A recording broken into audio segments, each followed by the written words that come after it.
Donc nous voilà de retour. Petite interruption, une interruption covidienne parce que c'est Ingo qui nous appelle de France. Donc le Covid est un problème avec le direct.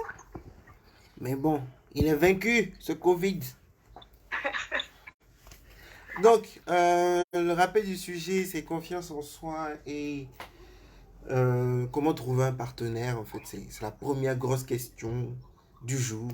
Donc, elle demandait justement, est-ce qu'il faut faire le choix de la sécurité ou le choix des sentiments? C'est bien ça. Oui, c'est ça. Alors, la première question en fait que je me pose, parce on arrive tous à un moment où il nous faut décider dans ce genre de situation. Et je suis humain comme tout le monde, c'est vrai que je fais du coaching et tout, mais je dis souvent aux gens, ce que moi j'essaie de transmettre, c'est pas des expériences personnelles, mais c'est plutôt des principes qui marchent. C'est plutôt qu'est-ce qui fait que le feu peut marcher? Qu'est-ce qui fait qu'on peut allumer le feu encore et encore et encore et encore et encore? Et derrière, en fait, cette interrogation de est-ce que c'est... Je suis convaincu qu'on arrive toujours à se poser des questions vis-à-vis de la personne quand à partir d'un moment, il y a des éléments qui sont super importants pour nous-mêmes, qui ne sont pas encore exprimés, vécus ou ressentis d'une certaine manière. On se comprend? Mhm, Ça veut dire en fait que dans la communication qu'on a avec la personne en face, mhm. il y a des éléments qu'on a du mal à exprimer ou à ressentir. D'accord. Un mariage par sécurité, c'est simplement dire en fait que je vais rentrer dans un engrenage de doute qui va simplement finir par me coûter ma propre santé. Mhm. Premier point. Deuxième point, il faut qu'on change notre manière de concevoir le mariage en fait. C'est la célébration d'un...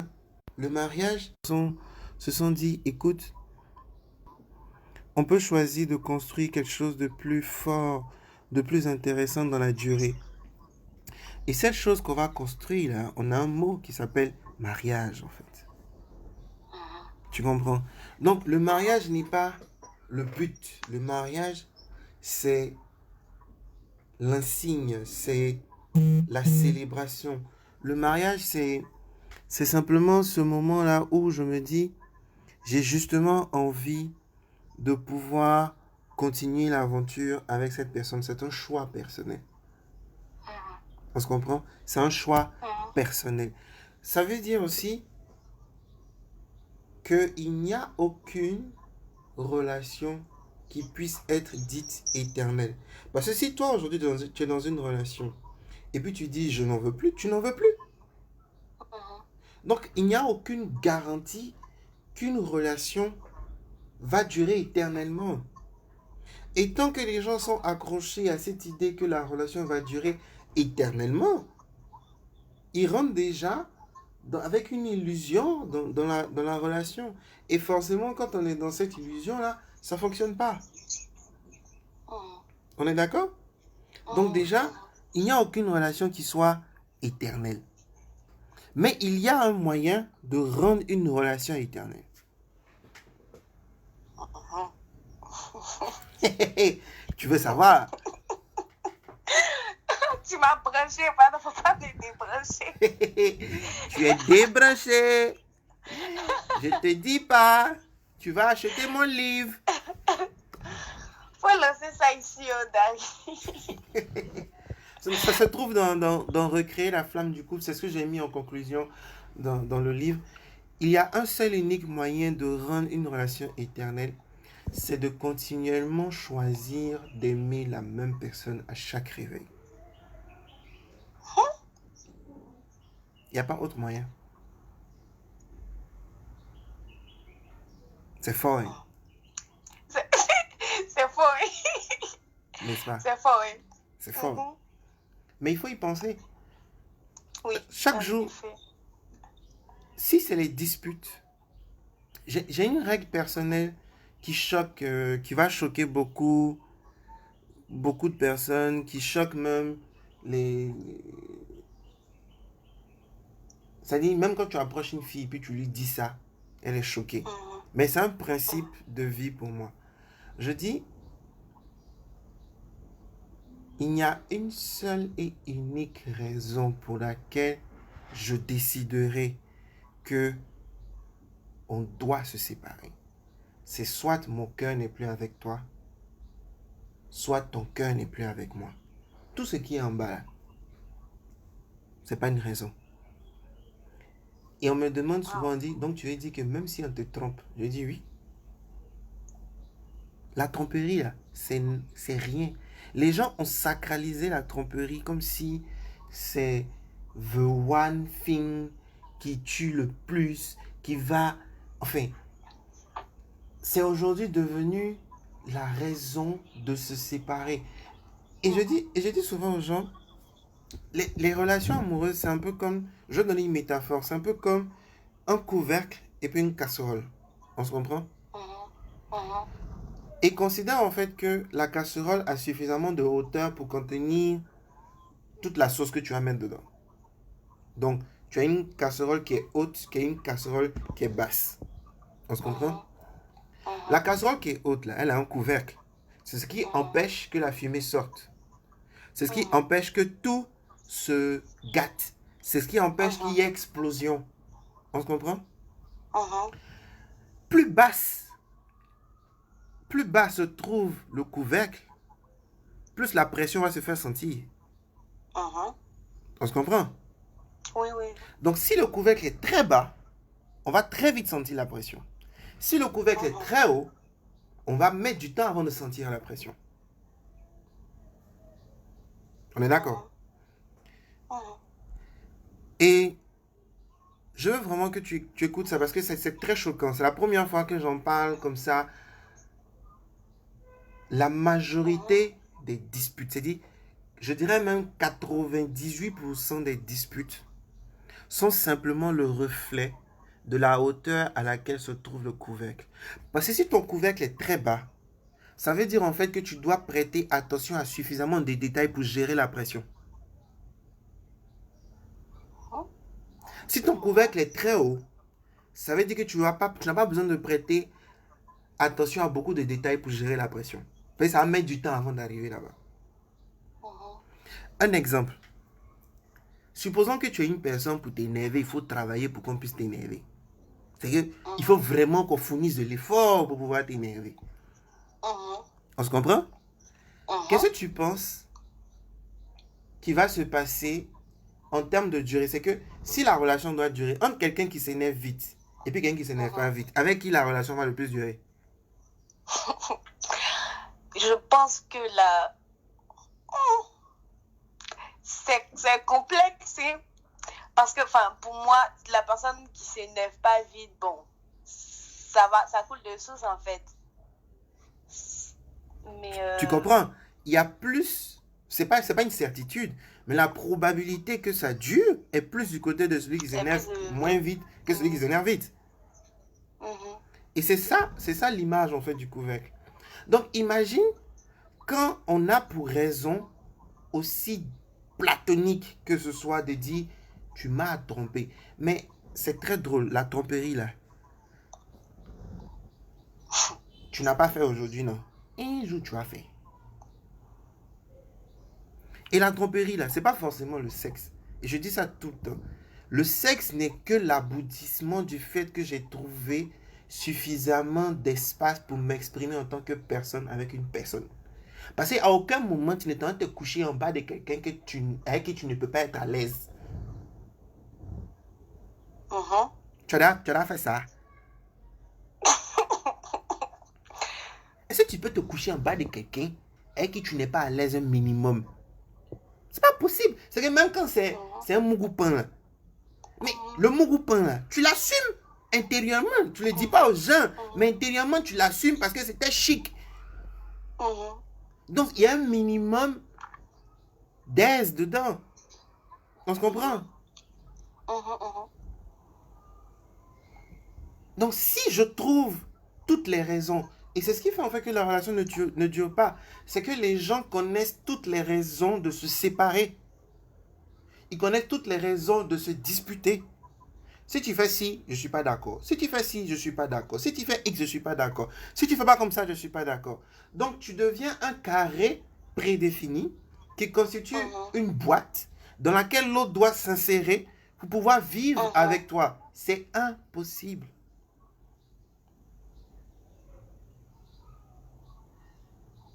En effet. C'est impossible. Ça ne peut pas durer. La relation ne peut pas durer. Le seul moyen de faire durer une relation, c'est d'être soi-même tous les jours en train de grandir pour ne plus réagir aux mêmes choses.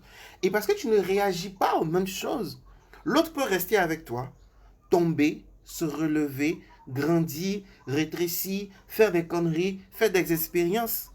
Et c'est comme ça qu'on peut durer. Parce que le but d'une relation, c'est que je vais grandir à tes côtés. Je vais m'amoindrir à tes côtés. Je vais faire des conneries à tes côtés. Je vais faire des erreurs à tes côtés.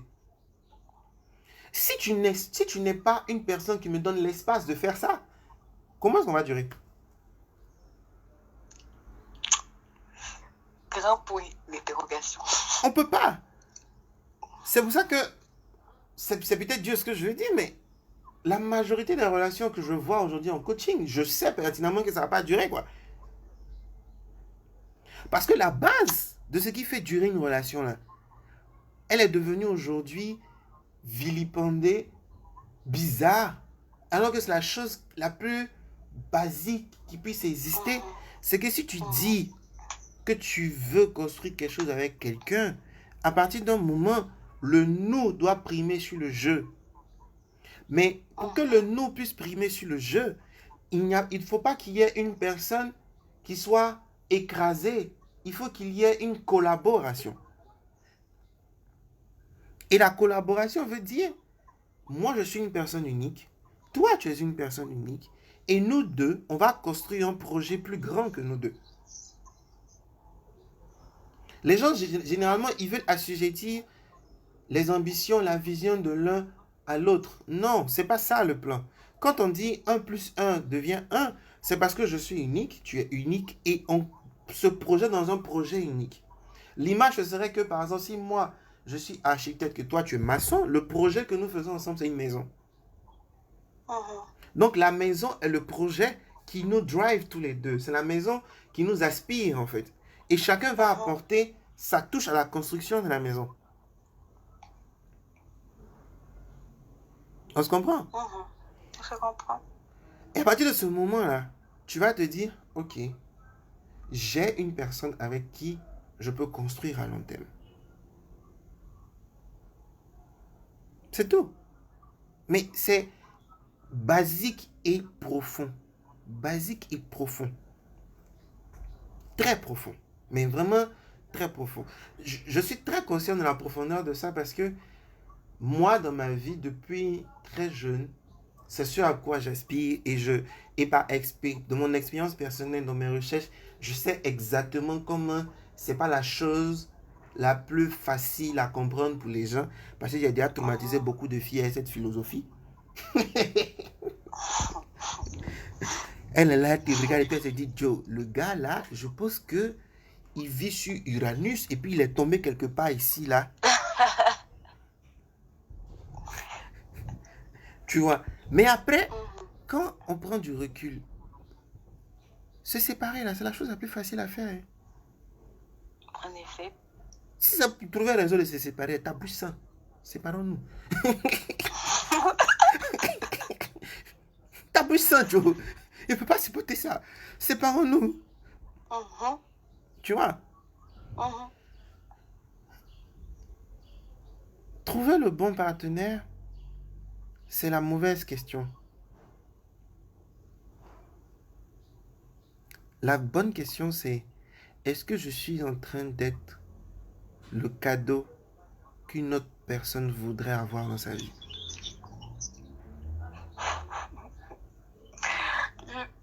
C'est lourd. Mais c'est très logique, c'est vrai, en effet. On se comprend? On se comprend. Et parallèlement à ça, je vais expliquer une chose, c'est que tu ne rencontres dans ta vie que des personnes qui sont sur le même palier émotionnel, vibrationnel, spirituel, tout ce que tu veux que toi. Je donne une image.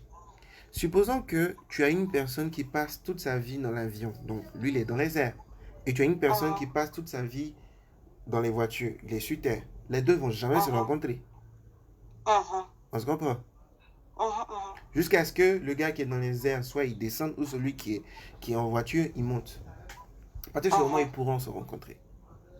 On se comprend? On se comprend. Et ça illustre en fait les niveaux de conscience.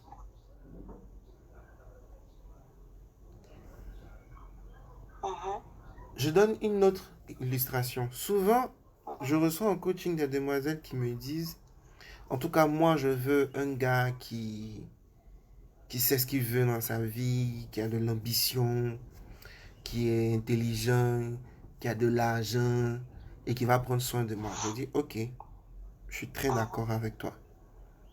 Mais une relation, c'est pas fait pour avoir, c'est fait pour donner. Et donner sans attendre en retour. C'est la chose la plus étrange pour les gens aujourd'hui, de ce qu'on appelle donner sans attendre en retour. Et je lui ai posé la question, qu'est-ce que tu offres en contrepartie d'avoir ça? Réponse spontanée, de l'amour. Je dis fake. Ça veut rien dire. Et j'insiste encore, ça veut absolument rien dire. Qu'est-ce que tu mets dans ton mot amour là? C'est conceptuel. Qu'est-ce que tu mets dedans? Qu'est-ce que tu as à offrir? Tu dis que l'autre doit être une offre qui réunit intelligence, argent, ambition et comme on appelle présence pour toi. Ok. Toi, est-ce que tu es une personne qui est capable de recevoir ça? Première question. Deuxième question. Est-ce que tu es capable d'apporter quelque chose d'essentiel à une personne qui présente cette offre? C'est toute la question. Parce que quand tu dis tu veux prendre le gars qui est ambitieux, qui est intelligent, qui a de l'argent, ça veut dire en fait que c'est quelqu'un qui ne sera pas forcément disponible tous les jours parce qu'il va s'investir dans son travail pour pouvoir justement prendre soin de toi. On se comprend? Elle me dit, mais j'ai de l'amour à donner, j'ai de l'attention pour lui. J'ai dit, pose, hein? Arrête-toi. Le gars que tu veux me citer là, tu penses que c'est l'attention qui manque dans sa vie?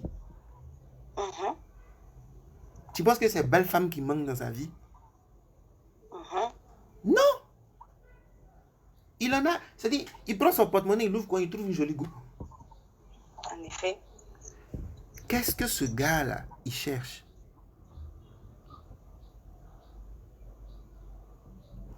C'est pas de l'attention, de l'amour. Non. Et c'est pour ça qu'on dit souvent que les gars, les patrons, là, ils cherchent la sécurité. Mais tu sais pourquoi ils cherchent la sécurité?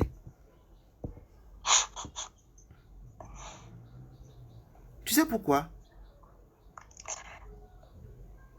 C'est une question rhétorique ou bien? C'est pas rhétorique, je te pose question. Je ne sais pas. Ils sont constamment ensemble, ils travaillent ensemble. C'est la personne qui ne le voit pas comme le monde le voit. C'est la personne qui le voit en tant qu'un être humain. Et non en tant que le gars qui est super intelligent, qui a tout fait dans sa vie, que les gens adulent, que les gens respectent. Wow. C'est logique. Quand elle vient le saluer là, c'est bonjour, tu vas bien, comment tu te sens aujourd'hui, quelles sont tes peurs, quelles sont tes ambitions, quels sont tes projets. Des questions bêtes et connes qu'on ne pose pas.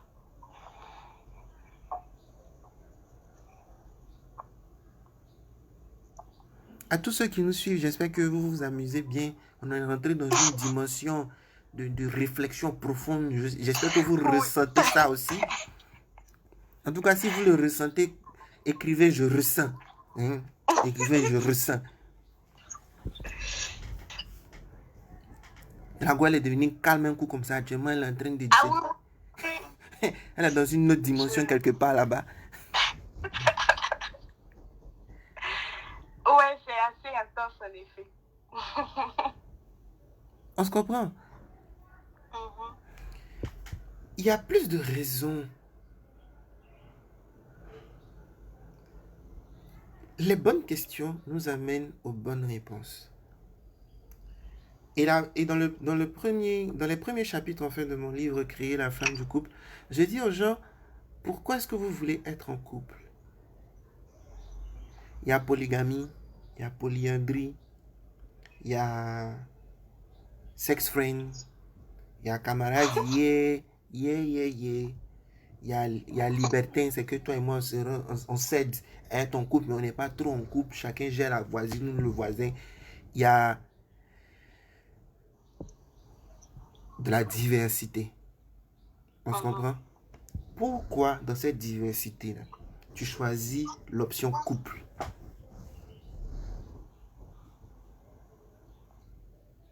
Généralement, on a fait nos premières relations en suivant le patron social, culturel et biologique qui se dit que, bon, évidemment, il faut que les opposés s'attirent pour qu'il y ait reproduction et évolution de l'espèce.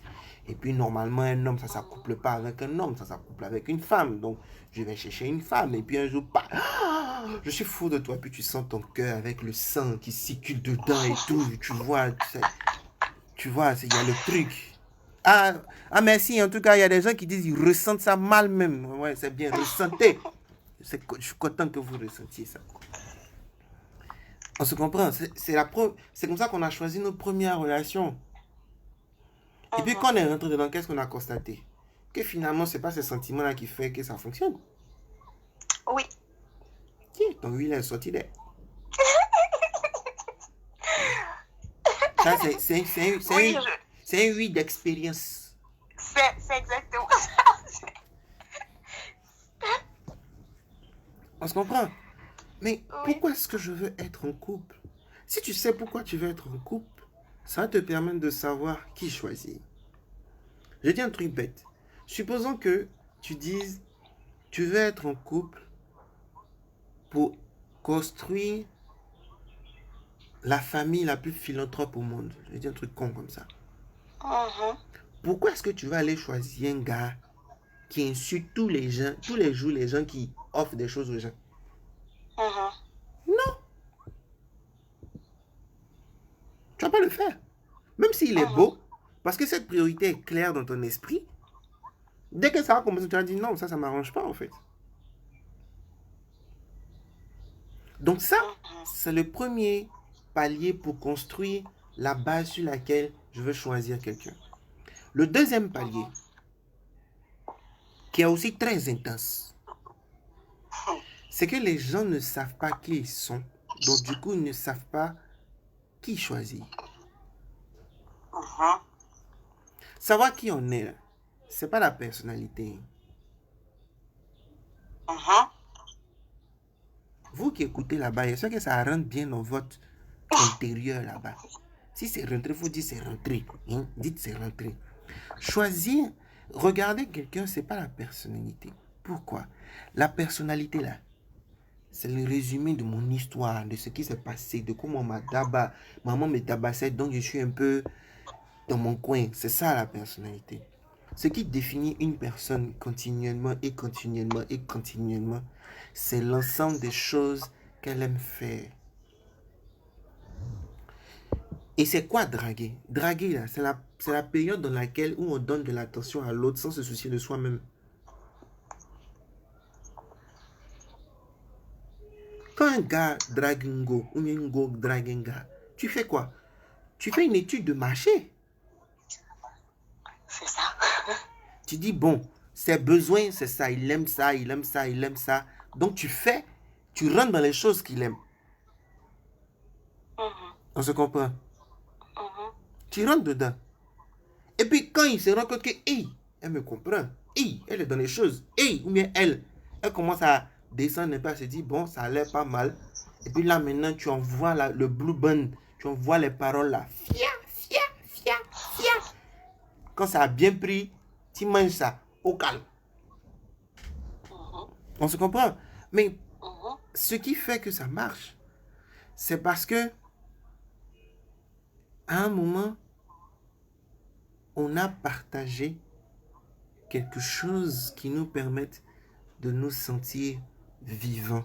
C'est ce que chacun aime faire vraiment. C'est pas la personnalité.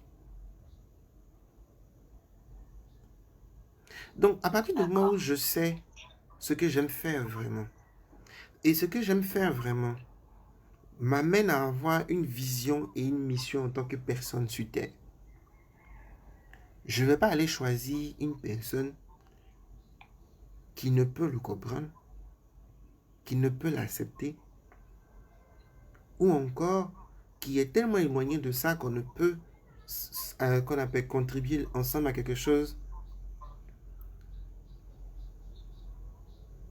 de plus grand. On se comprend? Je donne un exemple. Moi, par exemple, je suis une personne, dans ma hiérarchie de choses que je fais, je suis très orienté carrière. La carrière, c'est très important pour moi. Après la carrière, je suis quelqu'un de très mental, c'est-à-dire que je fais beaucoup de recherches, j'aime rechercher, découvrir des choses. Et en troisième niveau, il y a les finances. Ok? Avec une telle structure, lorsque vous ne mettez pas des gourmets, des choses inutiles comme ça, gourmets, chagrin, méfiance, culpabilité, tout ça, que vous restez aligné sur l'amour inconditionnel, la gratitude, je vais naturellement attirer des filles qui sont très dépensières. Pourquoi? Parce que c'est la fille qui investit son argent sur le physique, c'est la fille qui aime passer du temps avec les gens, qui est sociale, et c'est la fille qui aime être famille. De telle sorte, en fait, que elle constitue un paquet unique, je constitue un paquet unique, et ce paquet-là permet à chacun, en fait, d'exister. Au même moment où moi, je suis focalisé sur mes recherches, en train de chercher mon argent et ma carrière, elle est focalisée sur la famille, le social, et tout ce qui va avec.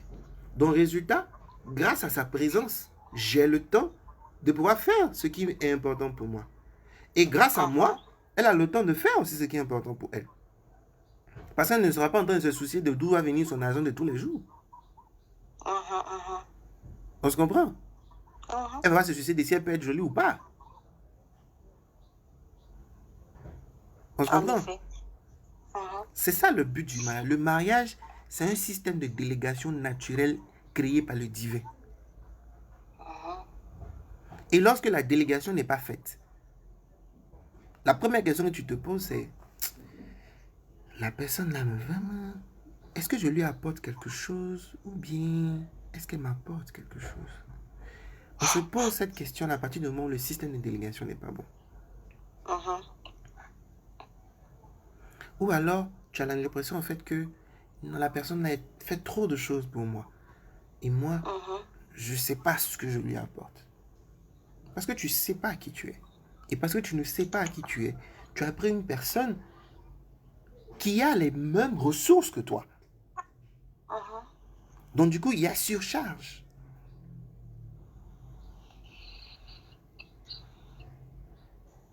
Imaginons que je n'ai aucun intérêt à aller choisir une demoiselle qui est portée sur la carrière autant que moi. Nos conversations seront sur quoi? Écoute, j'ai eu la promotion XYZ. Après la promotion, le directeur, il a fait Z, Z, Z, Z, Z, Z, Z, Z. Et là, tu vas venir me dire la même chose.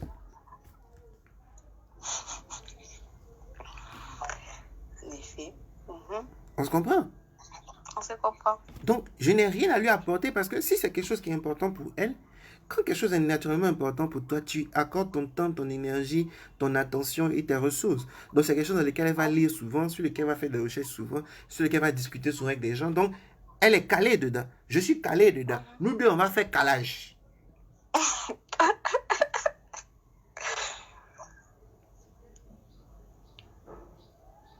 On se comprend? On se comprend. Donc, premier élément, pourquoi je veux être en couple? Deuxième élément, qui suis-je et quelle est ma mission sur Terre? Moi, j'ai pour rêve fondamental de conquérir l'ensemble de l'Afrique de l'Ouest avec tout ce que j'enseigne, de laisser avant ma mort plus de 50 livres qui vont transformer l'éducation des enfants. Et de manière idéale, je veux créer une chaîne de télévision qui donne la possibilité aux familles, aux enfants, aux entrepreneurs, à tous les individus de retrouver les principes qui permettent de croître et d'être heureux dans sa propre vie. D'accord? Pourquoi est-ce que je vais aller prendre une go dont la vision, c'est de rester enfermé dans son petit coin là-bas, sans jamais sortir, et puis toute sa vie se limite là? Est-ce que j'ai intérêt à faire ça?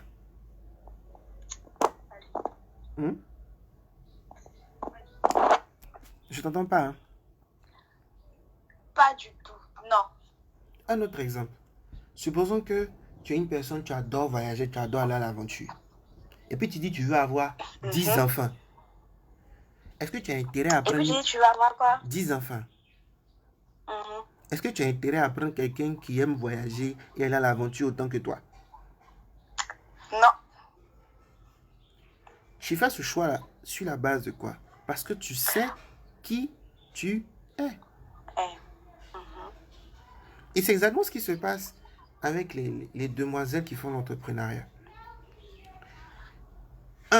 Tu es entrepreneur. Ça veut dire en fait que ton temps, ton énergie, ton argent vont rentrer dans des activités qui sont censées te ramener de l'argent plus tard.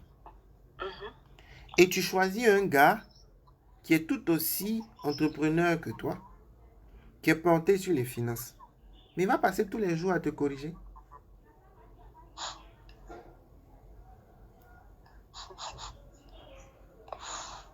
Et il y a pas, et c'est pas que l'un est mauvais ou que l'autre est mieux que l'autre. Non, il y a que deux personnes qui sont focalisées sur la même chose et qui ne correspondent pas au principe de complémentarité. On se comprend? Et la complémentarité, je l'ai souligné, il y a une page entière sur ça dans le livre. Là. Les gens pensent en fait que quand on parle de complémentarité, les gens voient le truc en 0,5 plus 0,5 devient 1. Ça, c'est la formule mathématique. Du point de vue humain, 0,5 humain, ça veut dire moitié humain plus une autre moitié humain. Ça ne donne jamais 1, ça donne zombie. Demi-confiance en soi plus demi-confiance en soi, ça ne donne pas confiance en soi. Ça donne manque extrême de confiance en soi. On se comprend? On se comprend? Tu es parti loin du téléphone. Tu es trop mal choqué? Je suis là, t'inquiète. On se comprend? On se comprend. Donc, je prends une personne entière. Quand les gens disent non, on va se compléter. Non, comme lui, il s'est fait ça, moi, il s'est fait ça, on se met ensemble, se compléter. Ça, c'est pas complétage.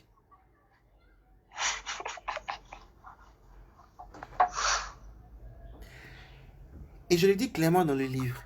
À aucun moment, l'intelligence divine ne peut créer des êtres uniques et puis pouvoir dire qu'il va avoir demi-unique plus demi-unique va donner unique. C'est bizarre. Tu es unique.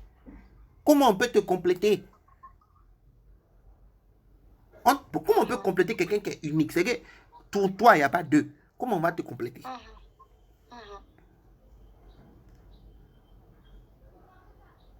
Et c'est comme ça en fait que les choses ne fonctionnent pas.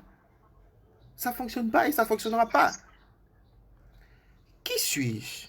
Il faut que je prenne soin de moi-même. Il faut que j'ai confiance en moi, que j'ai une estime de moi, que j'ai une affirmation de moi, ce qui donne l'amour de moi. Et que cet amour-là obéisse aux lois de l'amour inconditionnel. Les lois de l'amour inconditionnel disent, Je ne ferai jamais de toi le responsable de mon bonheur. Je ne ferai jamais de toi le responsable de ma santé. Je ne ferai jamais de toi la personne qui sera au centre de ma vie. Ce sera moi d'abord. Et c'est parce que je suis plein d'amour et que cet amour-là ne dépend pas de ta présence pour se régénérer, que je te donnerai de l'amour en abondance. Je te donne une image.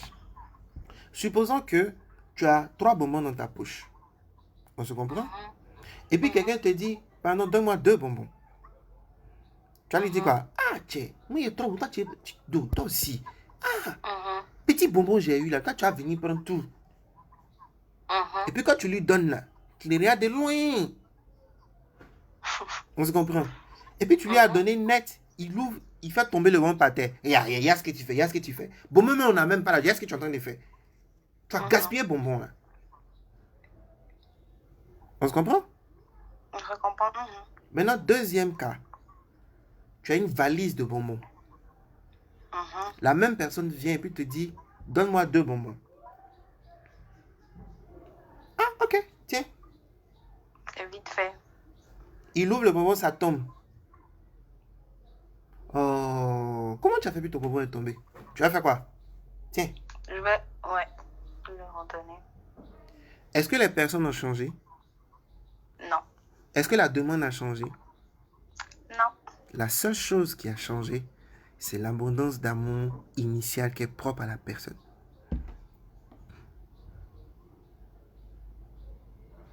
Les bonbons là, ce n'est pas lui qui t'a donné. Ce sont tes bonbons. Ce n'est pas elle qui t'a donné, ce sont tes bonbons.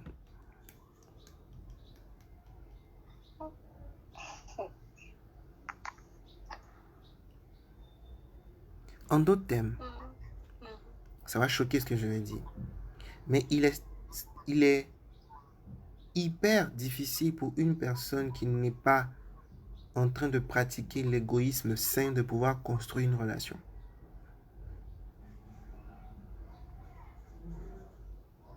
Celui qui ne sait pas être égoïste ne peut pas être altruiste.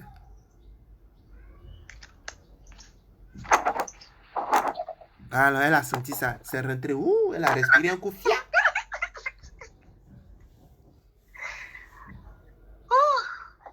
Yeah, jusqu'à même tu soupires même. Oui. Donc, on va voir si les gens vont soupirer à toi. Vous qui nous écoutez, est-ce que vous soupirez aussi? Ah, il y a une qui a écrit, je ressens même, c'est rentré même, on dirait pointe. En gros, si tu t'aimes pas, tu peux pas donner de l'amour. C'est clair, Christy, c'est clair. Tu peux pas. Et quand si tu t'aimes pas, et que tu as un peu de bonbons, un peu d'amour, que tu donnes à l'autre, en fait, tu ne donnes jamais. Et c'est ce que les gens font. La majorité des gens n'ont jamais vraiment donné quelque chose. Donner, ça veut dire que le nouveau responsable, le nouveau propriétaire de ce qui est parti, c'est l'autre. Donc il en fait ce qu'il veut. On se comprend? Mais toi, tu donnes bonbon. Quand ça tombe, tu l'insultes. C'est qui le propriétaire du bonbon?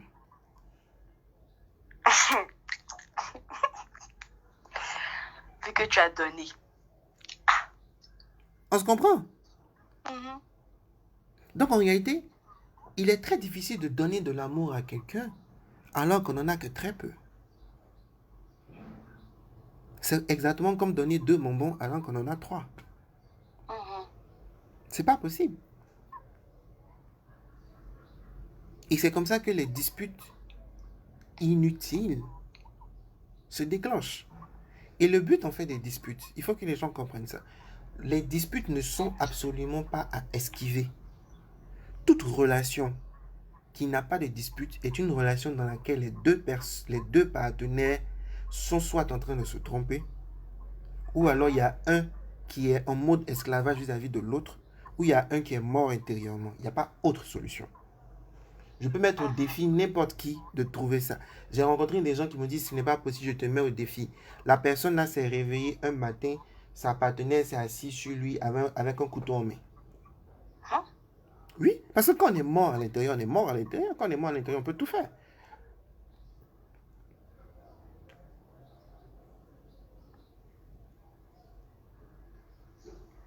Je vais toucher un point très sensible qui a fait jaser récemment sur les réseaux sociaux, à savoir les violences conjugales.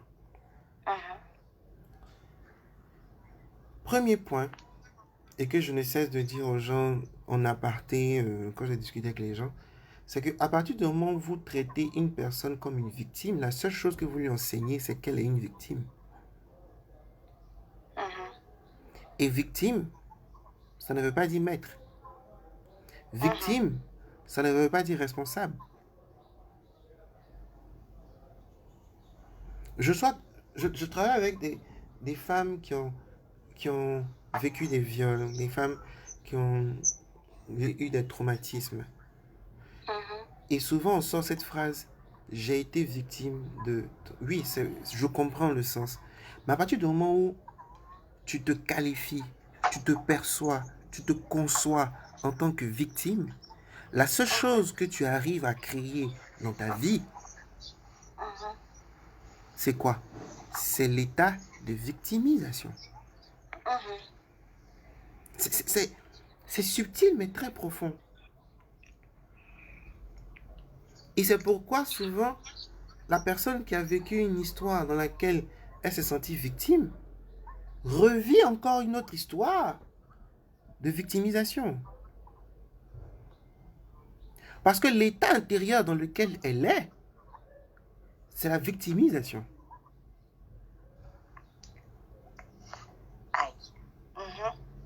Aïe.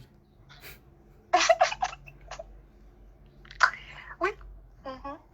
Bon, vous qui suivez la fête, aïe aussi. Si vous ne faites pas aïe, je raccroche et puis je cause, vous on coupe. Vous n'allez plus nous entendre. Faites aïe, hein. Si vous n'avez pas fait aïe, je coupe. Je compte à 5. Si vous n'avez pas fait aïe, je coupe. 1. 2. Ils n'ont pas encore fait. 3.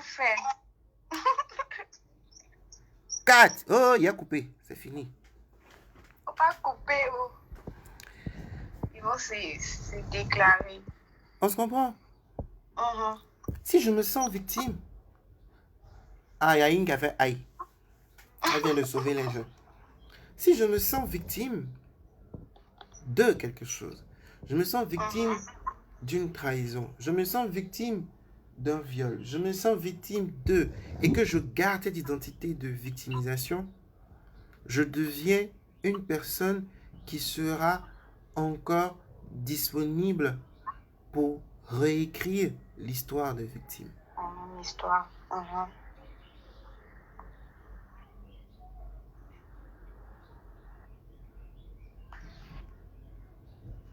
C'est ça. Donc ça, c'est le premier point sur les questions de violence conjugale. Le deuxième point, que ce soit homme ou femme, la violence conjugale naît de ce à quoi on a été exposé enfant.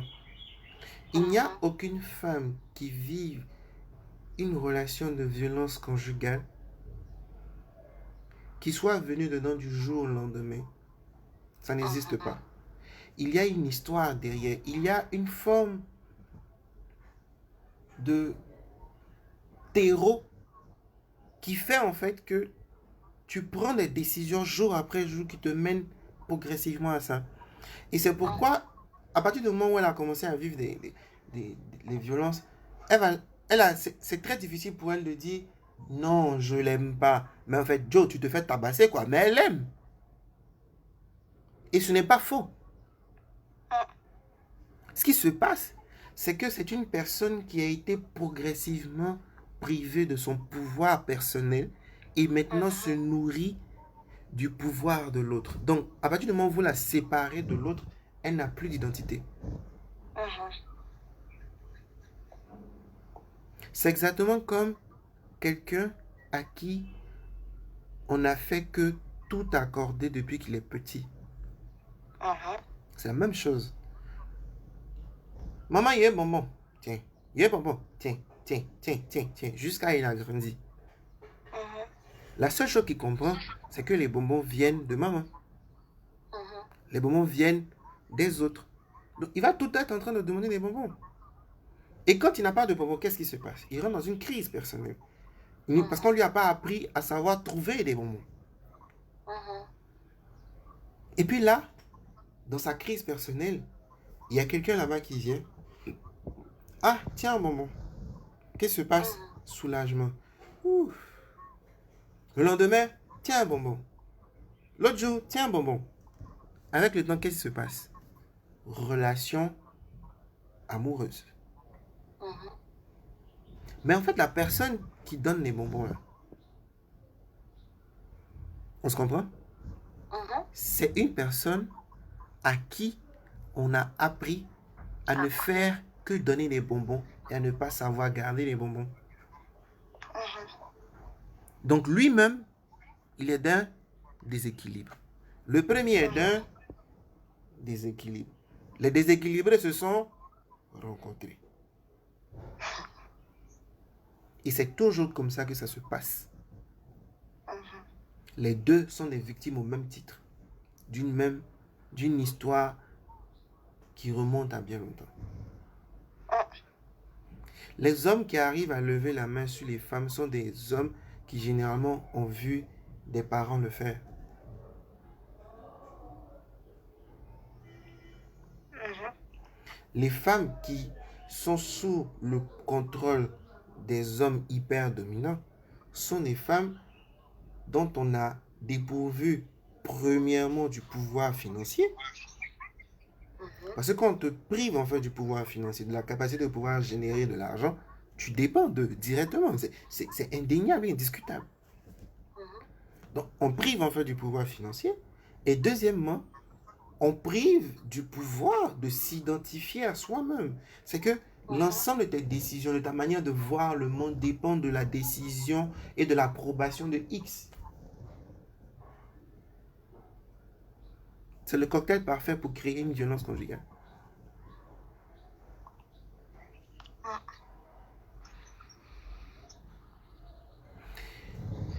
Et je me rappelle quand il y avait eu cet épisode sur les réseaux sociaux, je disais aux gens, j'ai discuté avec quelqu'un, je disais, aujourd'hui les filles courent derrière mariage, mariage, c'est pour finir dans sa ligne.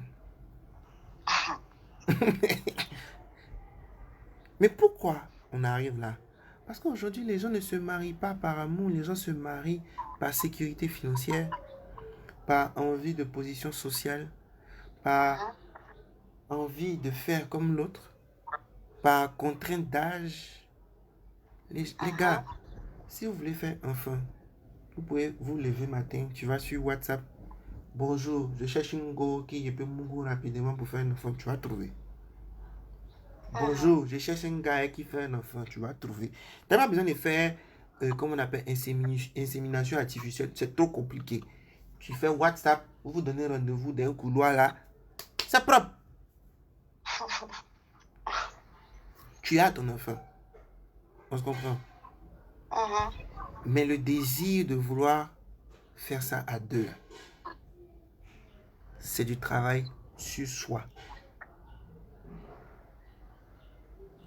Point à la ligne. Tomber amoureux n'a rien à voir avec la personne qui est en face.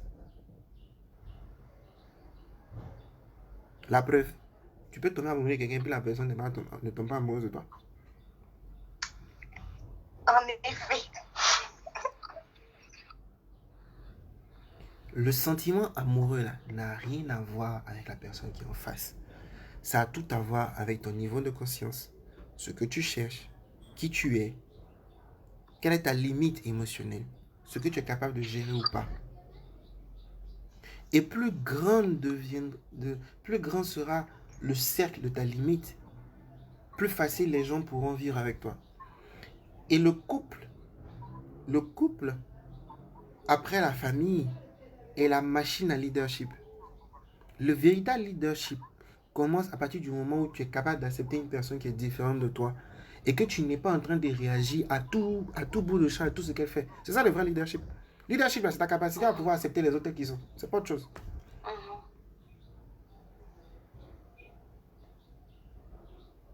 C'est profond. Mhm. Et la profondeur. Mais oui, oui. C'est bon? Mhm. Question. Pour les personnes qui nous suivent, si vous avez des questions aussi, écrivez, je vais répondre aux questions. Oui, quelles sont tes questions maintenant? J'ai bavardé, là.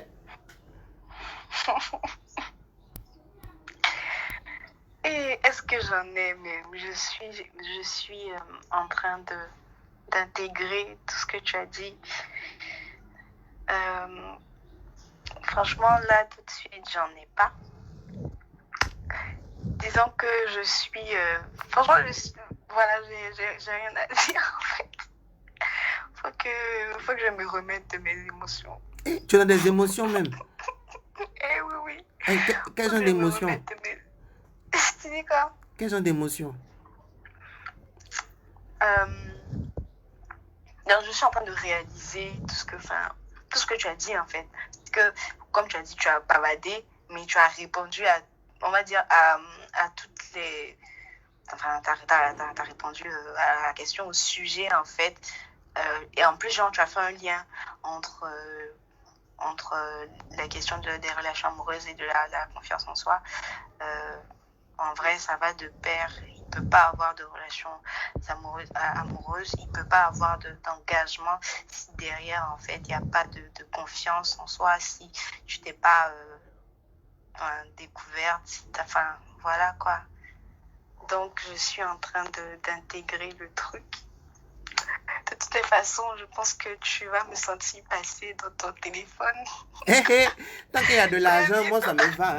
Hein. Moi, j'aime, il y a besoin d'argent aussi, il faut que je vive. Donc, tu m'envoies de l'argent. Là même, tu peux prendre mon téléphone. C'est-à-dire, je bloque tout le monde. Et puis, il n'y a que toi. Il n'y a pas de souci. Moi, en tout cas, je sais que bon. Alors, on a une question ici. Et pour ceux qui ne ressentent ni le besoin de se marier ou d'avoir des enfants, qu'est-ce qui explique cela? Alors, c'est littéralement impossible de ne pas... Enfin, il faut que je formule bien. Pour arriver à se dire que je ne ressens pas le besoin de me marier ou le besoin de faire des enfants, c'est parce que je me mens à moi-même profondément sur les peurs qui m'animent. Et cette question est générée par une idée simple qui dit je ne crois pas avoir suffisamment de valeur, de ressources pour offrir une expérience de couple qui puisse être harmonieuse à une autre personne. Voilà ce qui est derrière cette question. D'accord? Si vous avez des questions, je suis preneur. En attendant que Rennes ne se remette de ses émotions. Donc Rennes m'appelle de France en plein centre de Covid. Donc on la soutient. Surtout en ce temps de stress et de Covid, on te soutient. Que le Covid t'esquive. Toi, il va t'esquiver. Toi, tu es dans un état où tu es confiné. Actuellement, tu es en mode confiture. Donc, ça ira. Ça va, tu te Merci suis. de ton soutien. J'ai répondu à toutes tes questions. Oui, oui, oui. Tu as répondu à mes questions. En tout cas, le sujet a été traité dans son entièreté. D'accord. Donc, il y avait la question de trouver le bon partenaire. Alors, peut-être dernier point sur lequel je vais... compris, on se prend en inbox. Je sens que mon coaching n'est pas loin. S'il te plaît, j'espère que l'argent aussi est à côté de ta main. Pardon, s'il te plaît, mets l'argent à côté de ta main comme ça. Dès que tu m'écris net, tu me fais la photo, tu m'envoies. Donc, je vais peut-être revenir sur la confiance en soi. Et en quoi, est-ce que la confiance en soi est réellement important dans les questions de... Alors, premièrement, confiance en soi, ça veut dire se connaître. C'est parce que je me connais que je peux déterminer la valeur de ma personne. Et c'est parce que je me connais, que je détermine la valeur de ma personne, que je peux affirmer cette valeur devant les autres. C'est pour ça que je peux interagir avec les autres. On se replie, on se cache des autres parce que on n'a pas suffisamment d'estime de soi. Et on n'a pas suffisamment d'estime de soi parce qu'on ne sait pas qui l'on est. Les trois sont liés. Donc généralement, quand on dit je n'aime pas le regard des autres, ça veut simplement dire que j'ai du mal à m'affirmer, que je ne sais pas qui je suis, et donc que je ne connais pas ma valeur.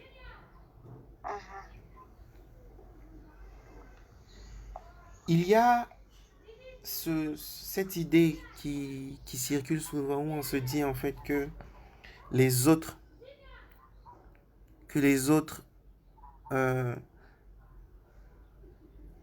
vont nous dire qui l'on est, vont nous dire si on a de la valeur.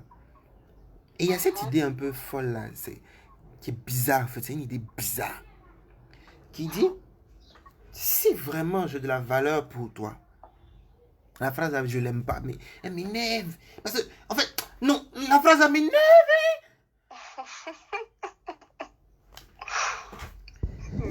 En fait, la phrase, c'est une injure qui est devenue normale.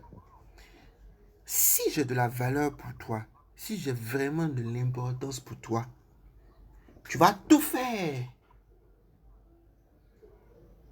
Tout faire pour que je sois là. Bon, on n'a qu'à se poser la question.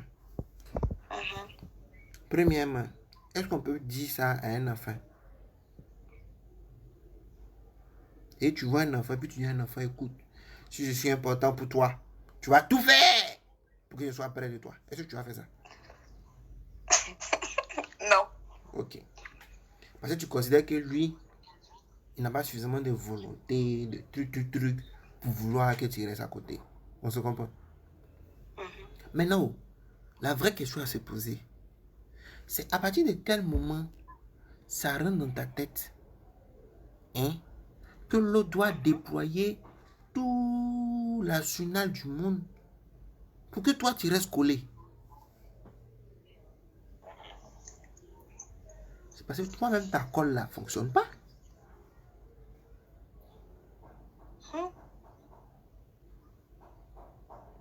Ou bien, on se comprend, non? Si, on se comprend. Mais quand tu as fait, j'ai senti que bon, il y a un truc qui est passé encore dans ton col. Oui. Oui. L'autre formulation de ça, c'est la confiance. C'est comme un thème, ça ne colle qu'une seule fois. Eh Seigneur Jésus.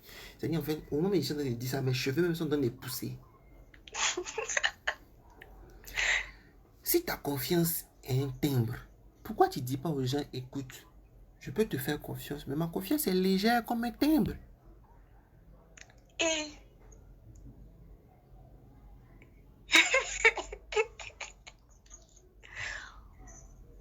ok.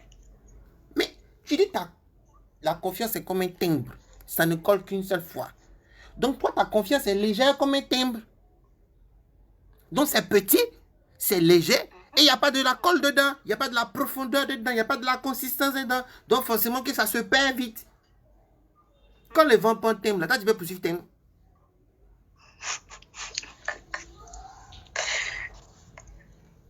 Donc ta confiance à la base elle-même là, c'est un point d'interrogation.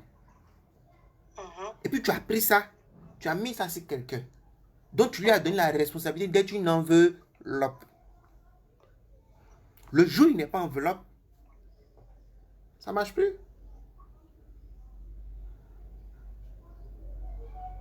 Donc résultat, il est obligé de faire tout pour ne pas te frustrer, pour ne pas être en désaccord avec toi. Et c'est ça qui crée infidélité. L'infidélité, c'est lorsqu'on a trahi la fidélité intérieure.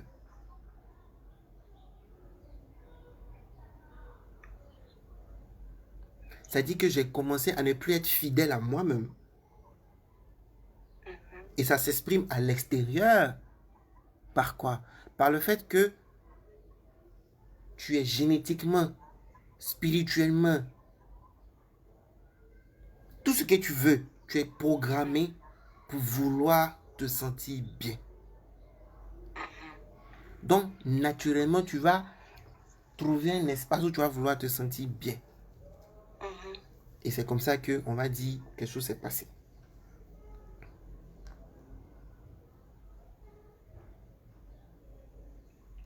Je comprends. Ce qui amène à une règle très fondamentale de la communication de couple. Les gens disent, on communique pour être à l'aise. C'est ce que les gens croient. C'est à force de communiquer qu'on est à l'aise en fait avec la personne.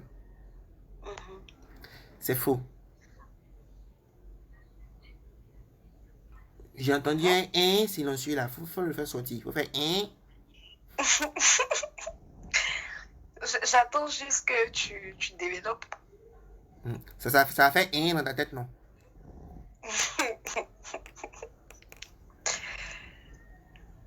C'est parce qu'on est à l'aise qu'on arrive à communiquer.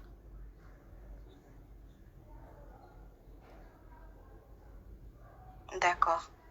C'est logique. Tu as vu que tout de suite ça t'a fait oh, ok. Ben, en Ah fait, oui, si. c'est parce qu'on est à l'aise qu'on arrive à communiquer. Et souvent, c'est quoi? Quand on dit une personne est venue et puis on dit hey, tu es dans ton coin, tu parles pas, oui, mais tu n'es pas à l'aise. C'est parce qu'on est à l'aise qu'on arrive à communiquer. C'est pas la communication qui va nous mettre à l'aise. Non. C'est une forme de communication de mettre à l'aise la personne. Mais ici, en fait, quand on parle de communication, c'est... Il y a quelqu'un qui a commenté Pati. Oui, bonne arrivée, mon gars. Yann Régis Akessi. Pati à toi aussi. Bonjour. C'est parce qu'on est à l'aise qu'on arrive à communiquer. Et être à l'aise, là, à l'aise veut dire étymologiquement être dans les circonstances qui me permettent d'exprimer ma personne. Circonstance veut dire le cercle qui définit un périmètre. Et le périmètre qui permet de définir le fait qu'on soit à l'aise, c'est le périmètre émotionnel. Ça veut dire quoi? Quand tu rencontres une personne pour la première fois, et puis elle est là, et puis elle rit à tout le monde, Est-ce que tu as une difficulté à lui demander son téléphone? Non. Maintenant, tu as quelqu'un, lui, il est là, quand il a son visage là, on dirait une réincarnation de bûche. Est-ce que tu vas avoir idée même de demander son portable? Même pour dire, même, tu vas vouloir sentir l'odeur de sa bouche. Est-ce qu'on a conversé là? Non. Non. On est à l'aise avec une personne dont les limites, ce que vous appelez généralement la zone de confort. Je veux redéfinir la zone de confort. Si quelqu'un suit le direct, on a une définition de la zone de confort qui est floue. Et les gens pensent en fait comprendre. La zone de confort pour les gens, c'est aujourd'hui l'espace dans lequel je suis tellement à l'aise que je ne me dépasse pas. C'est comme ça en fait que les gens comprennent la zone de confort. Non, c'est pas ça la zone de confort. La zone de confort, c'est l'ensemble des raisons, peu importe la source, que ce soit religieux, personnel, culturel, anthropologique, spirituel, tout ce que tu veux, qui vont te pousser à dire non à quelque chose.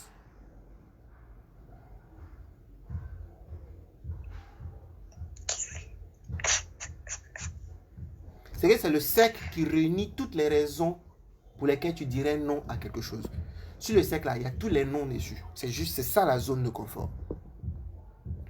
Exemple pratique. Le gars il dit non, il aime faire bisous sur front. Tu dis toi tu n'aimes pas. Zone de confort.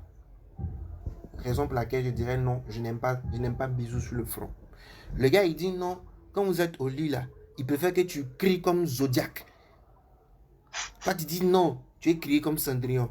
Zone de confort. On se comprend?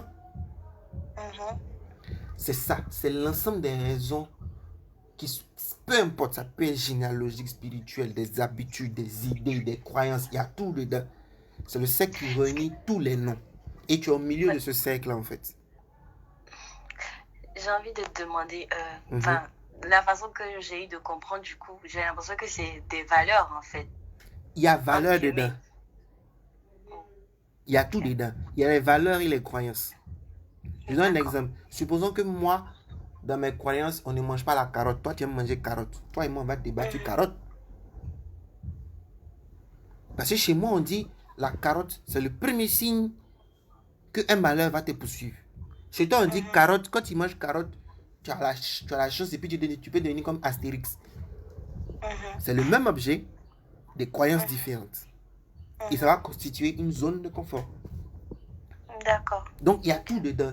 C'est pour ça que je dis, c'est une définition large, c'est très large. C'est l'ensemble des raisons pour lesquelles tu diras non à quelque chose. Et quand je dis non, ce n'est pas une question de bien ou mal. Non, non, non, non. C'est dedans. Par exemple, si toi, dans ta conception, on ne peut pas tuer mouche, on ne peut pas tuer mouche. C'est non. Donc, dedans, il y aura des raisons flexibles, il y aura des raisons inflexibles. On se comprend. Mais ça fait partie du cercle de raisons pour lesquelles tu vas dire non. Et voilà ce qui se passe. Toi, tu es au milieu du cercle. Tu vois bien l'image, tu es au milieu du cercle. On se comprend?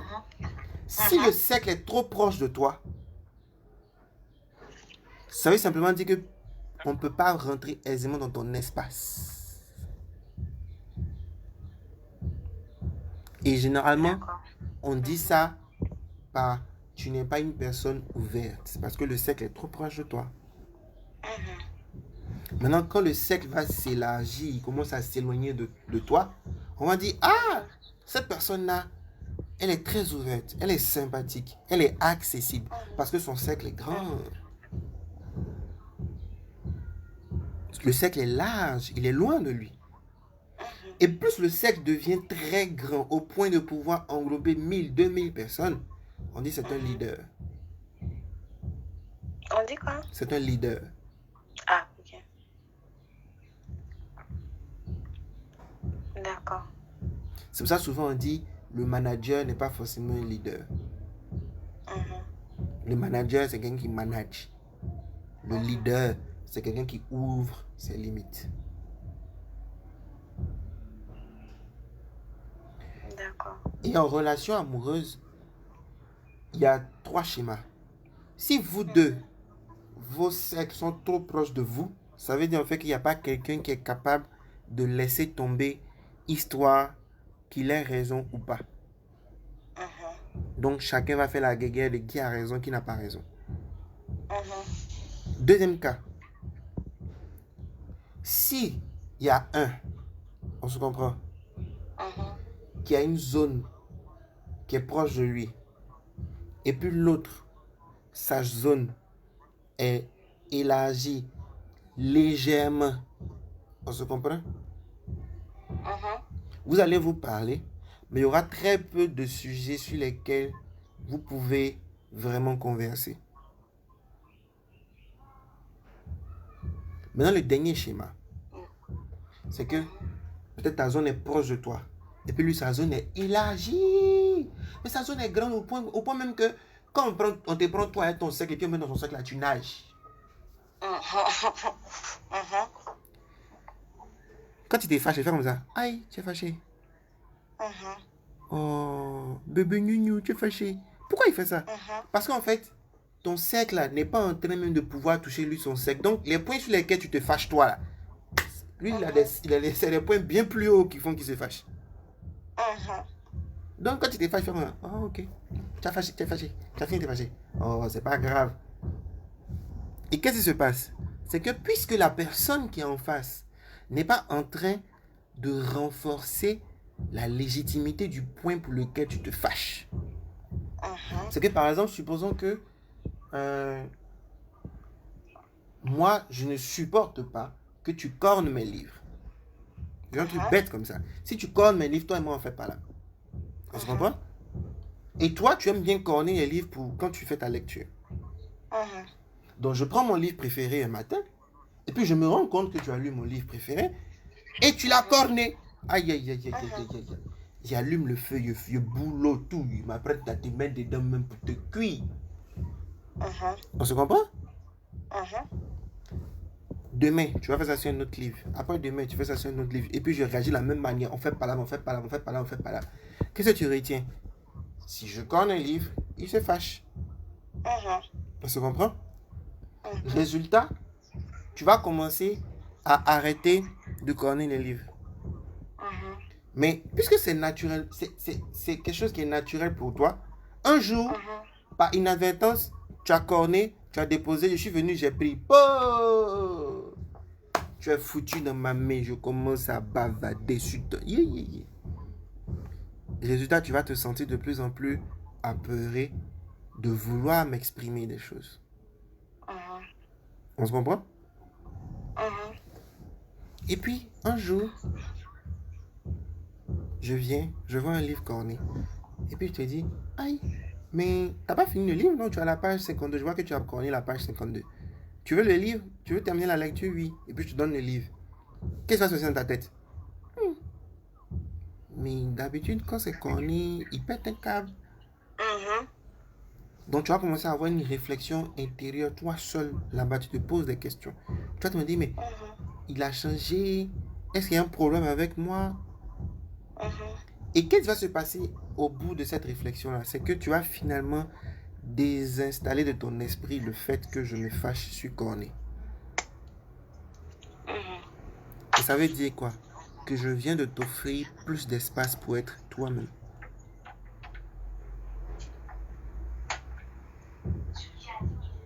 Et c'est ce qui va se passer juste après.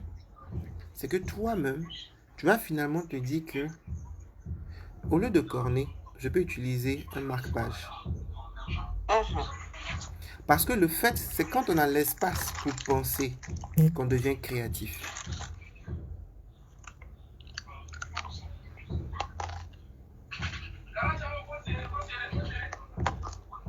On se comprend?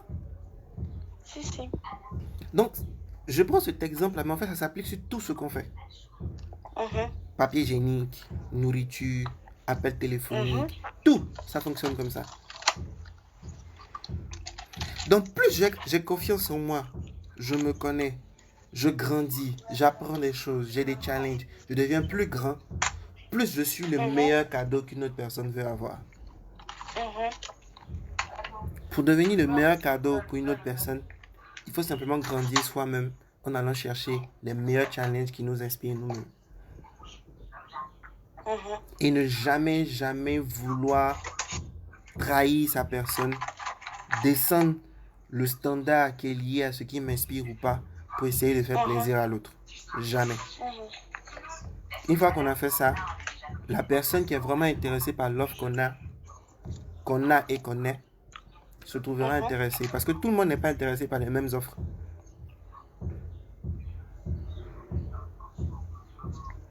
Et pour terminer ça, c'est une phrase que j'ai apprise dans un livre.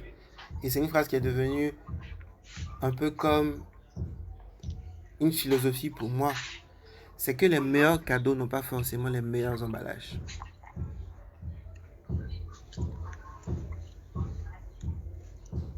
C'est profond. Les meilleurs cadeaux n'ont pas forcément les meilleurs emballages. C'est pourquoi les go qui sont toujours en état de méfiance vis-à-vis des garçons ne trouveront que des garçons qui vont renforcer leur méfiance. Parce que quand tu te méfies, ton cerveau ne sait que sélectionner le danger pour comprendre, expérimenter la méfiance.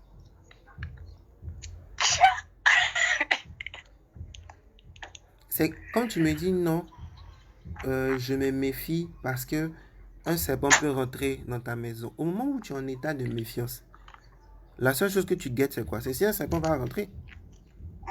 Toute ton attention, ton énergie est dirigée sur la probabilité qu'un serpent arrive. Et même si ton frère, qui est super sapé, super parfumé, passe, tu vois, ton esprit n'est pas concentré pour lui dire, tu sens bon, hein? Non, tu n'es pas en état de pouvoir apprécier, tu es en état de défense, tu es en état de méfiance. Mhm. Donc la méfiance ne peut que t'aider à identifier une autre forme de méfiance.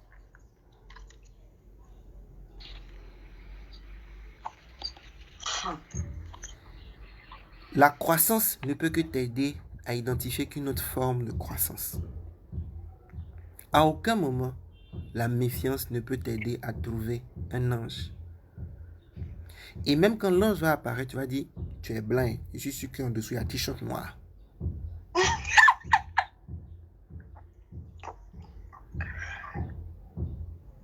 Mhm.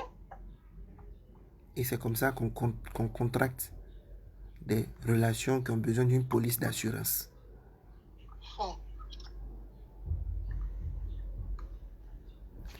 C'est bon. Alors, ça a été une longue conversation d'une heure 17 minutes. Je pense que les gens vont se délecter de ça. Si vous nous avez suivis, c'est le temps pour nous de nous séparer. On va demander à Reine de nous dire en un mot ce qu'elle retient de cet échange de 1 heure où elle a été choquée en profondeur, en hauteur, à gauche, à droite et tout ça.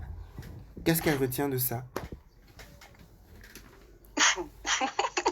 Elle va dire, chier.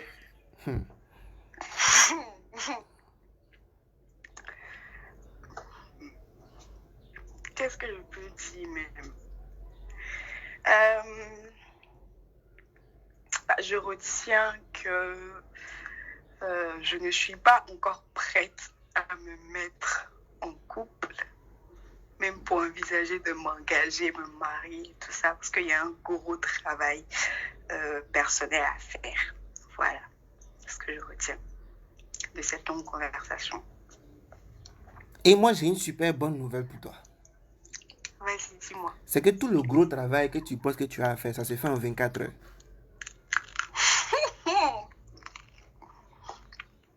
On se prend dans toi. Ah non, non, non, non. Non, je ne veux pas. Je ne veux pas. Je vais aller me reposer. Donc, merci beaucoup d'avoir participé à ce Love Desk. C'est une belle expérience, je pense. J'espère que tout le monde a tiré des graines de ça.